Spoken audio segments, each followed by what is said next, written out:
यह कहानी प्राचीन चीन की है, जहां एक बहुत ही प्रसिद्ध घटना घटित हुई।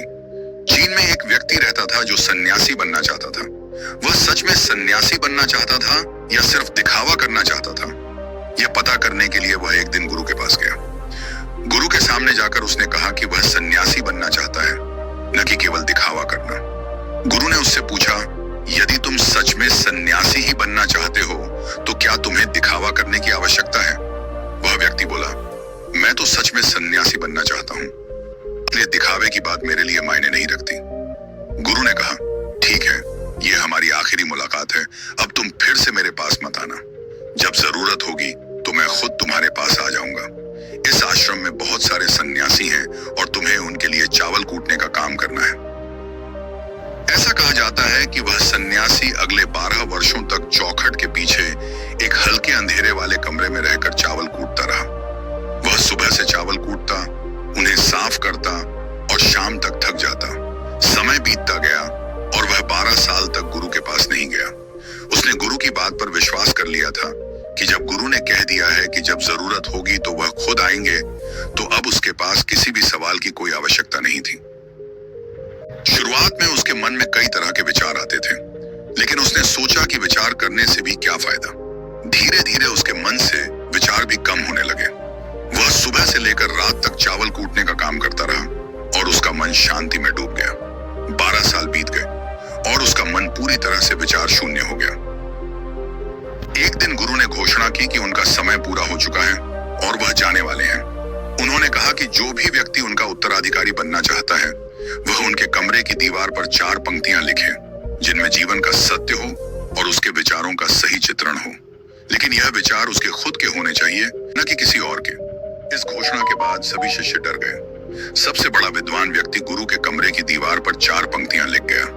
उसने लिखा कि मन एक दर्पण की तरह है जिस पर धूल जम जाती है, इसे साफ कर दो तो सत्य सामने आ जाएगा। सुबह गुरु ने देखा और कहा, यह किस मूर्ख ने मेरी दीवार खराब कर दी, इसे पकड़कर मेरे पास लाओ। वह व्यक्ति रात में ही भाग गया था, क्योंकि वह जानता था कि उसकी पंक्तियां उसकी अपनी नहीं थीं। उसने किसी बड़े शास्त्र से इन पंक्तियों को चुराया था। इन पंक्तियों में उसका खुद का कोई अंश नहीं था। जाते समय वह अपने आश्रम के मित्रों से कह गया था कि अगर गुरु ने पूछा तो उसे खबर कर दें, लेकिन अगर गुरु को पंक्तियां पसंद आ जाएं तो उसका नाम ना बताएं। पूरा आश्रम चिंतित हो गया कि इतनी सुंदर पंक्तियों में क्या कमी है। लोगों ने कहा कि शिष्य ने जो लिखा है वह तो सही ही है, लेकिन गुरु का नजरिया अलग है। तब सभी ने सोचा कि अब गुरु कैसे कुछ और उच्च विचार लेकर आएंगे। इसी बीच चावल कूटने वाला व्यक्ति भी इन बातों को सुन रहा था। उसने सुना और हंसने लगा। किसी ने उससे पूछा, हंस क्यों रहे हो, क्या बात है? उसने कहा, गुरु सही तो कह रहे हैं। सभी शिष्य चौंक गए, क्योंकि वह व्यक्ति तो 12 सालों से केवल चावल कूट रहा था। उन्होंने कहा, तू क्या बताएगा कि सही क्या है और गलत क्या है? क्या तुम इससे बेहतर कुछ लिख सकते हो? या पिछले 12 सालों से चावल कूटते कूटते लिखना तो भूल गया हूं, लेकिन अगर कोई लिख दे तो बोल सकता हूं। पर एक बात याद रहे, उत्तराधिकारी बनने की कोई इच्छा नहीं है। फिर सभी ने कहा कि वह लिखवाए और उसने लिखवाया। ना कोई दर्पण, ना कोई धूल। जो इसे जान लेता है वह धर्म को प्राप्त कर लेता है और सत्य को पा जाता है। रात को गुरु ने चावल कूटने वाले व्यक्ति को बुलाया और कहा, अब यहां से भाग जा, नहीं तो ये लोग तुझे मार डालेंगे। मैंने तुझे ही अपना उत्तराधिकारी मान लिया है। चावल कूटने वाला व्यक्ति बोला, मुझे किसी उत्तराधिकारी बनने की जरूरत नहीं है। गुरुजी बोले, मैंने तुझे ही अपना उत्तराधिकारी मान लिया है, लेकिन अब यहां से भाग जा, क्योंकि ये लोग तुझे जीने नहीं देंगे। ये कहानी यहीं समाप्त होती है। गौतम बुद्ध ने भी एक बार कहा था, जिस दिन तुम्हारे दिमाग में विचार बंद हो जाएंगे, उस दिन तुम इस ब्रह्मांड को समझ पाओगे। अगर आप भी अपने विचारों और मन को समझने की ओर पहला कदम बढ़ाना चाहते हैं, तो इसे ध्यान में रखें।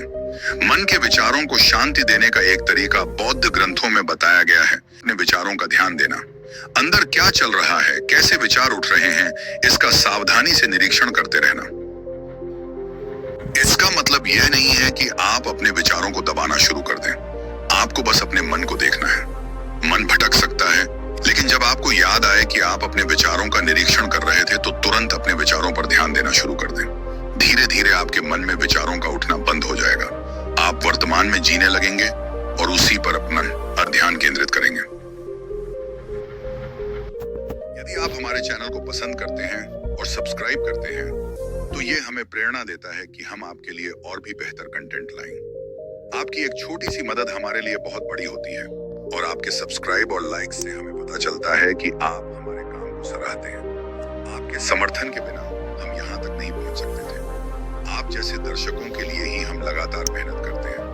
आपके लाइक्स और सब्सक्रिप्शन से हमें ये एहसास होता है कि हम सही दिशा में जा रहे हैं।